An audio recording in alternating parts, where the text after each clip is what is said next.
The Bucks go for win number 9 in their last 11 games, but once again, we'll be doing it without Giannis. Camille and I take a look ahead to the final game of the homestand coming up next on today's Locked On Bucks.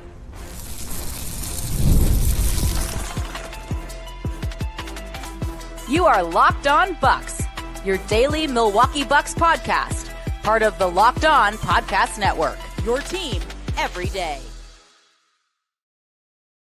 Welcome into Locked On Bucks. I am Justin Garcia, joined as always by Camille Davis. We thank you for making this your first listen of the day, each and every day, and for helping make the Locked On Network the #1 sports podcast network in the industry. You can hear me on the Bucks Radio Network each and every game. You can hear Camille and see Camille as part of our Locked On NBA coverage and the Technical Foul podcast as well. And today's episode brought to you by 5 Hour Energy. Have your cake and drink it too. Birthday cake flavor is back. No fork needed. Vanilla-y, cakey flavor, caffeinated kick, and no sugar. It's party time over at 5hourenergy.com. Order there or on Amazon. I think we all thought a week ago Giannis would be making his return the way it sounded like things were trending there when the Bucks came out of the break against the New Orleans Pelicans. That didn't happen. And I think it was when did we even play this week, Camille? Was it's all a blur Sunday, at this point. Sunday, the Raptors game. When we heard from Doc Rivers prior to the game and kind of walked through where Giannis was at.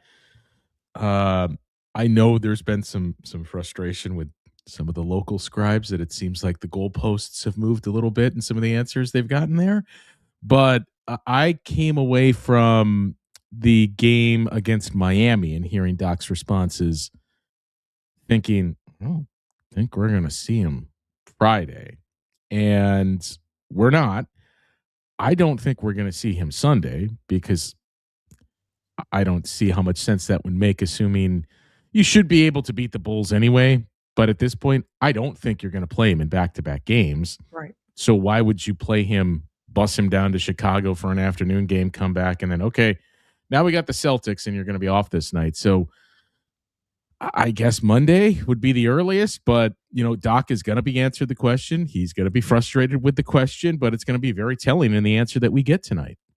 Yeah, I'm looking forward to hearing it, even though the last answer, all I could do was kind of just laugh when I heard Doc's response to the question. And if there's anyone out there who did not hear or see what those post or pregame comments were, he was asked, I believe, by Eric Name, who I see the message from. The question to Doc was to clarify, in New Orleans, you said that the basic progression for Giannis would be 3-on-3, 4-on-4, and then 5-on-5. But last night you said he doesn't need to do 5-on-5 before getting cleared to return to play. Doc responded and said, guys, this is not rocket science stuff. Like, we do 3-on-3, 4-on-4. Sometimes we do 5-on-5. Sometimes we don't. It doesn't really matter. The follow-up from Eric was, so what does he need to do to get cleared? And Doc's response was, I don't know. I have no idea, honestly. Yeah. Maybe I should ask, and I can get you the information, but I know he's close. I don't think he's close like tomorrow, but he's getting closer and he looked great. That's all I know. I can tell you what my eyes see, and he looks good. And all I could do was laugh when I saw that. Maybe you should ask the question. Like, I do understand the running joke of only Doc and Name, but man, I was like, want a little bit more from that one. So I'm curious to see if the response tonight has a little bit more information, if the questions were asked, to find out a little bit more about what that timeline might look like for Giannis. And one thing I'm also curious about, based on his return from injury the last time, is what if he'll be under a minutes restriction and what that might look like for him going forward. Because before it was 30 to 32 minutes a game, somewhere in that range. They were pretty soft and loose with it, but yeah. I wonder if that's going to be another factor in his return of trying to figure out the minutes return, or like if there is a minutes restriction, or if he's trying to make sure he's healthy enough to come back, and that's not going to be as major of a part of the story this go around. Yeah, I would assume. And look, in fairness, too,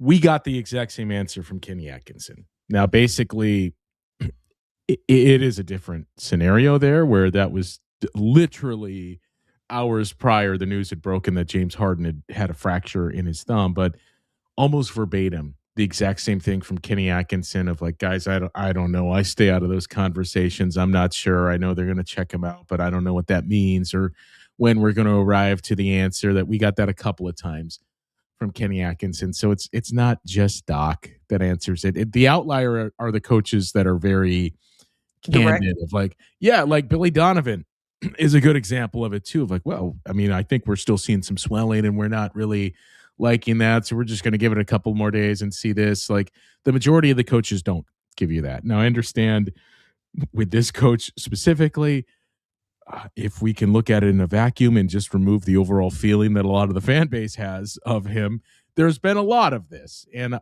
what with Chris too, with the he's close, and we kept hearing that dangled out there.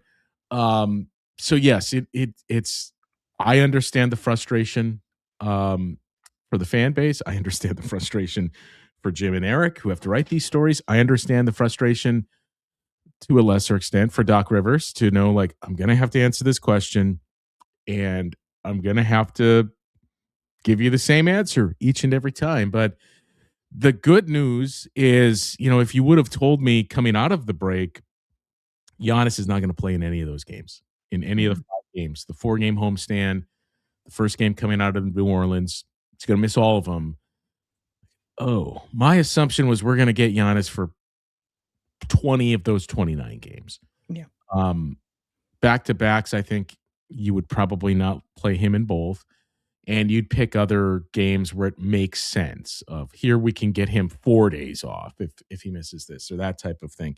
Now we're 5 games in. Mm-hmm. I don't think he's going to play 20 out of 24 games, Camille. Right. So the number keeps shrinking for the Bucks.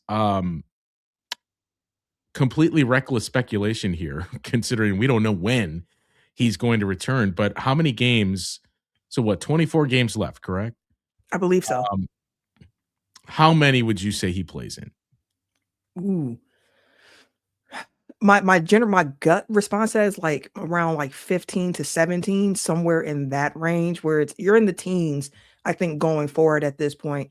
I've been saying, like, without us exactly knowing when he's going to return, because initially I was hopeful that maybe fresh out the break, you see Giannis based on the comments that he was making too. But then thinking more about it, like I said, I was like, I'm a little bit more like just saying like, dang, I'm looking forward to watching him play, a little bit more disappointed than anything else, because I know there are steps that he has to continue to take in that rehab. But my hope is that he's at the very least able to return ahead of that game against Atlanta. Not me saying I don't think that the Bucks can't beat Atlanta without Giannis, because they're going to have to, they beat some other teams without him so far during this stretch. But understanding how things are looking in the standings, which I know we're going to get into a little bit later, once we start getting to those games against those teams directly ahead of you in the standings, I would love for everyone to be on the floor to try to make sure that that's a guaranteed win as much as possible. I think it's 15. And just looking at the schedule, I think we'll see him for 15 of the final 24 now. And this is no inside information. Nobody has inside information when it comes to Giannis. Like that's the thing that he has tried to make clear, and I do agree with what we've heard from him at Thanasis. I think it's Wednesday that we see him back in that game, a big one against the Hawks. Yeah. And then you get 2 days off, and then potentially 3, actually, because I wonder if you play him in the Utah game, given there's a back-to-back. That Orlando game is a lot more important than that one. And then you can basically space out a lot of these things where, okay, give you even more rest. Then you play in the Orlando game, you play in the Phoenix game, you'll play in the Miami game, you play in the Atlanta game on the road. Then we come home for a back-to-back, but it's the Pacers, so we'll rest you there. Mm-hmm. Then you'll play in the Cleveland game and so on like that. It does work out in the Bucks' favor that a lot of these back-to-backs that they have remaining, save for one of them, really, all of the other ones are basically, this is an important game, and the other part of it, not so much, that we feel like the way we're playing now, especially too, we can rest you and we'll be in a good spot. So I mentioned the way they're playing now, that is a big component to it. We'll take a look at some of the numbers and what has changed the most for the Bucks during this run here, as the Bucks again have won 8 of their last 10 games. So we'll take a look at those numbers coming up next on Locked On Bucks. The season's heating up, and DoorDash has a way to keep fans in their bag the whole way through. Whether you're watching the highlights, the tunnel fits, or just your favorite player, DoorDash makes the entire season more fun because every player has their bag, and with DoorDash, fans have one too. DoorDash keeps your snacks stocked, your gear fresh, and your watch party vibes absolutely on point. There's nights when your team stresses you out, so let DoorDash become your post-game recovery with that dessert you need absolutely right now. Late night interviews start to hit, and suddenly you need chips at midnight. Well, DoorDash is built exactly for that. And when the group says pull up, DoorDash makes sure you show up prepared. Snacks, cups, even a phone charger for that friend that's always at 2%. From tip-off to overtime, stay in your bag and order on DoorDash. Get snacks, drinks, and gear, whatever gets you through the season, delivered right to your door. DoorDash in your bag all season long. And you still have a chance to sign up for the Everydayer Club. You get ad-free episodes of Locked On Bucks, also access to the exclusive Locked On Bucks Discord, and not just Bucks Discord here. You get all NBA teams, so you can see what those teams around the Bucks in the standings are thinking about. Maybe a newly returned Giannis or our boy Ousmane Dieng leading the turnaround for the Bucks. You can sign up for the Everydayer Club through the show notes found in today's episode. So this team now, if we go back to the stretch of games without Giannis in this most recent stretch, and I thought it was pretty accurate to hear Doc Rivers talk about, what's gone differently. Well, we're more experienced now at playing without Giannis, and I think that is a part of it. I also think they have better personnel, and they have utilized the better personnel more efficiently. That part. But if we look at these 13 games, they're 8-5. Like, let's stop there. Great. If only you could have done something like this earlier in the season, we're not having this conversation, right? If they're technically 15-15 in games that Giannis has played in, and if we just look at those games and this recent stretch and say, well, I feel like this is really who the Bucks are. You're 23-20. And it may not sound like, well, 23-20 is not really anything to write home about, but it's a .534 win percentage, which right now would get you 7th in the Eastern Conference and would leave you basically a game out of the 6th seed, 2 games out of the 5 seed. So that's just the opportunity lost by the Bucks earlier this season in their struggles without Giannis. So if only you could have had this play earlier in the season, there's not quite as many freakouts about the season. There's still going to be the conversations, but there's not as many as, well, surely Giannis can't want to stay here. So that's the unfortunate part of the hole the Bucks have put themselves in. And the numbers in these games, they're not pretty, right? Because of really the first 3 to 4 games of that stretch where the Bucks have a 116.9 offensive rating in these games. That is number 8 in the league. That's the good news. Their defensive rating, however, is 118, which is currently number 25 Yeah, but that in has the to be league. pretty low. Yeah, so they've consistently started to find something on offense here. Defense has been a slower build. Rebounding in these games now, most recent 13 without Giannis, they're number 11. Defensive rebounding rate, they're number 11. Offensive rebounding rate, this is another one. They're number 17, which you're like, well, 17 is Good is for that this really team. good? Great for this team. Yeah, they were number 30 prior to this. So they have done some things much, much better here. Now, it's only 10 games, but I mentioned this quite a bit. Like, there are a handful of coaches that like to view the season in 10-game segments and see how did we go from this group to this. Billy Donovan, we mentioned him before, the head coach of the Bulls, is one of those.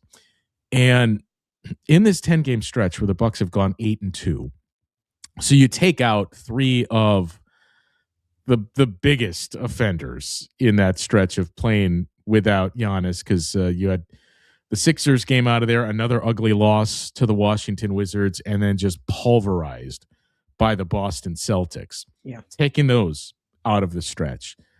This Bucks team going 8-2, the only teams that have won more games, the only team that has won more games is the San Antonio Spurs. The Bucks with the second most wins. Yep, 10-0 Spurs.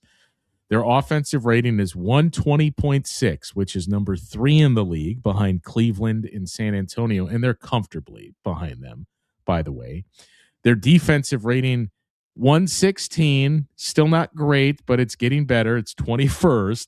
If we can move that closer to 15, like, you know what? Fine. If you can just be average defensively and find some things offensively, that'll get the job done. They're number 11 in net rating just because of that defense, largely. And then the rebounding numbers. Right now, they're number 6 in rebounding rate during that stretch. Wow. They are number 5 in defensive rebounding rate. And they are number 15 in offensive rebounding rate. So they have continued to crush the glass here. They're number 1 in true shooting percentage, which is basically right around where they've been all season long. And they are number 1 by a wide margin in effective field goal percentage.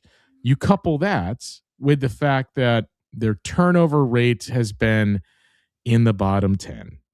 So that has been more spotty, where they've had games that have been really bad and they've had games where they've been okay. Like, they were okay. They were bad against Toronto, obviously. Yeah. They were okay in the next 2 games. So what we've seen here is that turnover rate is going to start to move in the right direction a little bit more here. But if you can, again, just like the offensive rebounding and just like the defensive rebounding, if you can be league average in these areas, but do the other ones well, like continue to shoot the crap out of ball, continue to grab defensive rebounds, you're going to be good, right? Because you're going to be effectively and efficiently scoring. You're going to limit those points that the opponents have been giving up. So then your defensive rating is going to start to come down slightly, and you're going to keep winning games. Like, you're not going to be confused with being a true contender at this point. But, 8-2 with now, it's not just, but it's 2 against the Pelicans. It's the Bulls. Right. It's, the Thunder, who had no one. Like, okay, Miami needed that game. That was a nice win that you put together there. Cleveland, they were banged up. Cleveland's still a deep team, and Cleveland at this point may have the best odds to come out of the Eastern Conference. So what they do tonight, too, if they keep this rolling, then it's, this is for real. Yeah, because this is the last game of the month of February for the Bucks. So then you can take a look at just the February numbers as a whole. Yeah, which the month, as you listed out here with the numbers, even looking over the last 12 games for the Bucks, like when you look at their numbers month by month, and especially like a January, that's why, like, when I hear the comments of like, well, they had a soft schedule, and it's like, okay, yes, understand that. But the Bucks also went 4-8 in the month of January, where, they lost to the Wizards. And it's one of those things for me where I'm looking at it and I see what they went through the last few months. Like in the month of January, where it was feeling like this was like the breaking point. I always point to that Minnesota game where they got blown out at home when the fans were booing. That was like the breaking point game, in my opinion, where it was like, hey, something here has to change going forward. In just the month of January, like the only thing the Bucks have consistently been good at throughout the year is like effective field goal percentage. Like that's been the one area for this team where it's like they've been like top 10 all year in that. And as you mentioned, they are really, really hot right now with that. But defensive rating last month, they were 28th in the league in defensive rating in the month of January. Like it was bad. Like it's still not great, but that's a step in the right direction at the very least. You talk about all the other, like the rebounding rates in particular, where you see that just last month, they were still, just that month alone, they were the worst offensive rebounding team in the league, 30th in the league at offensive rebounding. To see that come up, to see that they were 15th in defensive rebounding in the month of January after being 23rd in December.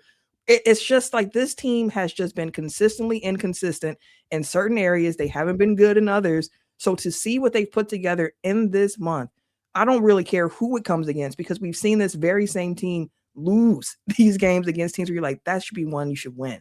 Like you can even go back to early in the season in the game against Brooklyn, where Doc Rivers said he was upset hearing guys on the bench saying like, hey, we're really losing to this team right here. Yeah. Like we're down to this team. And it's like, you are that team. Like you are one of these teams now. Like you have to play better. So to go into this month and just to see them play better, it's not perfect. No one is saying that, but better, more in line with what I thought that they could be to start the season. That feels encouraging going forward, which is why it's like, hey, we had the question yesterday with myself and Frank from postgame of, do you have any worries about when Giannis actually comes back into the lineup and what that might look like? But I'm more than anything impressed that this group has figured out a way to play without Giannis because historically they've been bad at that. And that's not just a this year thing. It's just they've been bad without Giannis on the floor. So Doc earlier talked about finding silver linings. And I laughed at that time. Like, ain't no line has been found now. Maybe they have at this point where they finally have figured it out. And more than anything, I think the most important part of this period that we've had is that Kevin Porter Jr. and Ryan Rollins have developed better chemistry with the two of them on the court together. Because for a while there, it felt like, can they really play together? It felt like your turn, my turn. Yeah. Yes. And it feels a lot more smooth between those two now. Yeah. And I think it was Jim too that asked Doc about that of like, you mentioned silver linings. Would you say you found it? And he didn't necessarily immediately agree to it, but I think yes is the answer of like, yes, we have continued to see growth from Ryan Rollins and from Kevin Porter Jr. And that's the tough part too, is we talked about, man, if only you could have done this earlier, you probably needed this time to just continue to throw those guys in the fire and develop them to get here. And that's the unfortunate part, but it is going to be a change. We can cross that bridge when we get there. It is going to be a big change to dump Giannis back into this. But I'd rather worry about that than the other. So we'll cross that bridge once we know when it is that Giannis is coming back again. My money is on that Wednesday game against Atlanta. One more thing to touch on here, actually two, as we take a look at the standings and the results from the last couple of nights, and one other move that the Bucs have made. So we'll dig into that coming up next on Locked On Bucs. Well, our friends over at 5 Hour Energy are set to bring you 5 Hour Energy Flavor Draft. 18 different flavors to choose from, including new options like Confetti Craze, Fruity Rainbow, or Cotton Candy. So there's truly something for everyone. The board is set. The flavors are ready. And I got my one pick for 5 Hour Energy Flavor Draft. For me, it's cherry. I am a cherry guy. The bold cherry candy style flavor, bright, punchy, smooth and easy to recognize, that clean, slightly tangy finish. But there's other go-to flavors of mine. The grape, pomegranate, two big choices as well with grape. Same story, the soft rounded sweetness, classic purple candy style finish, and even some new flavors to stay on the lookout for. Hawaiian breeze, passion fruit, orange, guava flavors. It's sweet yet smooth. Tropical burst, tasty caffeine with those island vibes, and of course blue raspberry, that clean sweet finish reminiscent of blue slushies or hard candy. Pick which flavor is your number one draft pick in the 5 Hour Energy Flavor Draft. Their energy shots give you a boost with zero sugar. Lots of upcoming flavor innovations planned as well, and always one of those flavors out there for you to choose from. Find your favorite flavor of 5 Hour Energy shots available online at 5hourenergy.com or find them on Amazon. There's nothing like being in an NBA arena. The crowd, the energy, the moments. Getting the tickets, though, that hasn't always been so simple. That's why Game Time has become the go-to app for scoring tickets fast without hassle. It's the advantage back where it belongs, with the fans. You pull up the Game Time app, pick an upcoming game, and you got NBA tickets loaded within minutes. You'll see upfront prices, all-in prices there, so there's no surprise fees at checkout, and you're able to see your view from seat before buying those tickets. It makes the purchase decision even more easy. Choose from zone deals where you just pick the section. Game Time finds the seats, and you save. You can grab last-minute tickets, too, for NBA games, showing up at solid prices, and the whole process feels quick, intuitive, and stress-free. So take the guesswork out of buying NBA tickets with Game Time. Download the Game Time app, create an account, and use the code Locked On for $20 off your first purchase. That is code Locked On for $20 off. Download the Game Time app today, and remember, it's gametime.co, not gametime.com. So let's just start with the off-the-court news first, Camille. We wonder what was going to happen with that open two-way spot after the Bucks cut loose Mark Sears. And it goes to Cormac Ryan, who I think a lot of us were intrigued with in Summer League and probably wanted to release. It's like, oh, another shooter. Let's add it. Great. Struggled a bit in Summer League, but he's been plugging along in the G League. And, look, these two-way spots, these are the types of swings to take. Like, same thing with A.J. Green. Like, this guy can shoot. Granted, A.J. Green had a higher pedigree than Cormac Ryan in college and by the numbers. But this guy can shoot, so let's see if we can develop that into elite skill set or just find those positional needs and, like, we need bigger wings. This guy might not have all the tools. He's raw, though. We think we can work with it. Those are the types of moves to invest in your two-way. So for this, you may say, like, your line of don't we already have Cormac Ryan at home, but a better version of it in AJ Green? Yeah, we do. But let's see if this guy can become another AJ Green for you in a cost-controlled contract that gives you some shooting. Yeah, and we know how valuable of a skill set that shooting is. And that's the thing for Cormac Ryan. Like, it was all the talk about him being the shooter. And then in the Summer League, it was like, oh, that shot's kind of abandoning him a bit. Like, he thought he was supposed to shoot, huh? Yeah, he was taking them. They just weren't falling at a consistent rate. But even just looking at his numbers from this year in the G League compared to last year in the G League, he's gone from being a 13-point per game dude to a 22-point per game guy. He's gone from shooting 40% from the field to 49% from the field. We look at the three-point shot, which is, hey, we talk about him being a shooter. Last year, on about 6 attempts per game, he shot about 36% from three, which is a bit above league average. But this year, he's shooting 7.5 threes a game, shooting 44% from long range this season. All his numbers that I'm seeing here from this year compared to last year have gone up. So you can see the development already starting to happen in this game. So seeing someone shoot 44% from three on nearly 8 attempts a game, I can definitely see that being a reason to be like, hey, you know what? We got this last spot. Let's see what you can do if we can actually put you up on this main team as well from time to time. So shout out to Cormac. Let's see what that continues to develop into. And hopefully it's something that can be very valuable to this team going forward.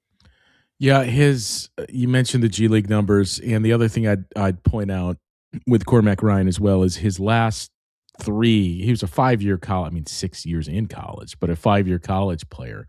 His last 3 years is where the bulk of that shooting came. He had one 41% season, but he was a 36% three-point shooter on the back end of his college career. I think his numbers were 33, 34, something like that for his career. So the numbers started to go up those last few years as he was starting to play more. But, there's no expectations for Cormac Ryan to get minutes here with the group. He is now officially a part of the roster. It's not like, oh, well, now let's see Cormac Ryan and AJ Green on the floor together. It's going to be interesting to see some of those games and back-to-backs and how you do see, okay, he's got a little more length than AJ, not like he's the tallest shooter in the world, but still 6'5", that the Bucs are still hovering around. Our roster is average height on this group has to be like 6'3". So Cormac Ryan taking the final spot for the Bucs. And we mentioned too, just no help on the way for this team in terms of the standings. As you look at it nightly, all the way back since it feels like Sunday, Camille, when the Bucs lost to the Raptors, that each one of those teams they were chasing has continued to win in the standings. So last night, the Charlotte Hornets get the luck of getting the Indiana Pacers. They beat up on them. Charlotte wins. Atlanta gets the Washington Wizards. So you look around if you're the Bucs, like how does this work out? You guys get these two teams. We get the Cavs, albeit without a handful of their guys, and now we get the Knicks. But Atlanta wins. as well. The interesting ones were the top two teams in the play-in tournament, Miami and Orlando, both lose. So the Bucks remain tied with the Hawks and Hornets in the loss column. And they are now just 2 games back of the Miami Heat in the loss column, with one more winner-take-all game between themselves and Miami. They're now 4 games back of Orlando. And man, if Orlando wouldn't have had that win the other night against the Lakers, yeah, then it starts to get really interesting. All right, now you're 3 back of Orlando with 1 game remaining there. But it just seems like this group is going to go in waves of, all right, we're going to win and it's your turn to lose. You can win and now it's our turn to lose. So someone kept saying, someone's just got to go on a run here. And the good news is it's been the Bucks. The bad news is the Hornets have been the second team that's doing it. Yeah, and that's the challenge when you dig yourself into a hole like the Bucks have, where it's like you can look at your schedule and try to just take care of business of what's in front of you. That's what you have to do. But now you also need some help around the league of like, well, we kind of need some other teams to lose along the way where you're not the primary driving force in the outcome of how your season shapes up. Like, luckily for the Bucks, as said, they do have matchups left against some of the teams ahead of them in the standing. So those games feel even bigger. We've highlighted the game against Atlanta on March 4th. That's next week, where it's like, hey, this is a very, very big game for the play-in race. I did see Bam Adebayo's comments recently where he just seems so upset that they're still in this play-in picture. And he was like, I'm tired of being in this, like 4 years in the play-in picture. Like, I am tired of this. Like, I know like this can't be the reality right now. So we'll continue to see how things shake out. And looking at the schedule for tonight's games, there's not many of the teams around you in that play-in race where you can also look and say like, hey, it's Knicks Bucks tonight, but we're also taking a look at what the Hawks have going on or the Hornets. Those games aren't happening today, but tomorrow you do have Trailblazers Hornets, which you might expect the Hornets to come out in that game. It's an early game though. Yeah, it's an early game, so those can be kind of wonky from time to time, but that's the only game Saturday that the Heat also play the Rockets. Miami, Houston, yeah. Yeah, that one is another one to keep an eye on where you're like, hey, the Rockets have been playing pretty well. They could hand the Heat another loss. And then on Sunday, you do have the Bucks are playing the Bulls on that day, so you have that going on. You have the Bucks have to become Blazers fans here basically for the next 2 days. Yeah. You have Pistons Magic. So there are games to just keep your eye on throughout the weekend too of like, hey, these games are going to be affecting the Bucks in the standings and they need as much help as they can get along the way while they continue trying to climb out of this hole. Yeah, nothing else tonight of note for the Bucks. I mean, there's two interesting ones with the Cavs and the Pistons. We'll see what the status is of all those Cleveland guys. And the Thunder and Denver Nuggets are your 2 marquee games on the schedule, but nothing in terms of the standings to keep an eye on. You mentioned that Hornets Blazers game. That is noon tomorrow. That's really the only notable. In Miami Houston. That's a 2:30 tip. So the 2 early games are the ones of interest to the Bucks.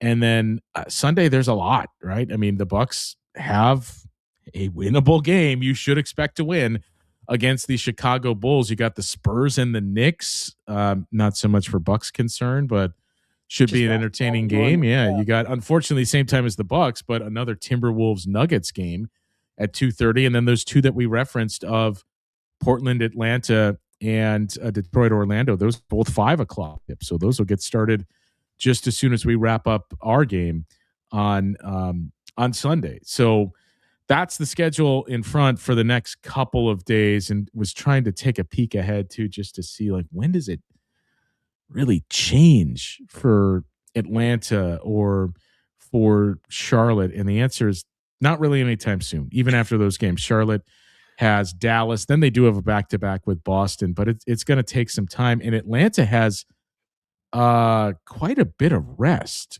going into that Bucks game. I believe they have 2 or 3 days off leading into that matchup, which again is the other thing when we've talked about these teams have played more games than you. They have more wins. They're going to have more off days than you is what that means. So Atlanta is going to have a big rest advantage in that game next week. That'll do it for today's show, though. We will have a preview of this matchup with the New York Knicks coming your way later today and what to expect from this group. We'll see if they can keep rolling 9 out of 11. And again, if you just keep largely playing the way you've been playing, I would pick the Bucks in most of these games up against anyone but the elites in the league. And I don't know whether or not you're going to put New York there. They're in the top tier at least, but just keep doing these little things. And that's what's going to make the biggest difference, more so than anything else for the group. Want to remind you once more to sign up for the Everydayer Club. You get ad-free episodes of the show. You get access to the Discord channel as well. You can check in with fellow Bucks fans. You can even take a look at other teams' Discords and see what their latest is, what the drama is with the Atlanta Hawks or the Miami Heat. Do their fans feel the same way as Bam Adebayo? So you get all that access through the Everydayer Club. You can sign up for that through the show notes of today's episode. We thank you as always for tuning in to Locked On Bucks and making it your first stop of the day. Make sure you subscribe and follow the podcast so you get all the latest episodes for free and get notified when we go live. For those of you on video, we send you to the first ever 24/7 national NBA YouTube channel. On audio, make sure you make it your second listen. NBA game nights on Locked On NBA. For Camille, I'm Justin. We'll talk with you once again tomorrow on Locked On Bucks.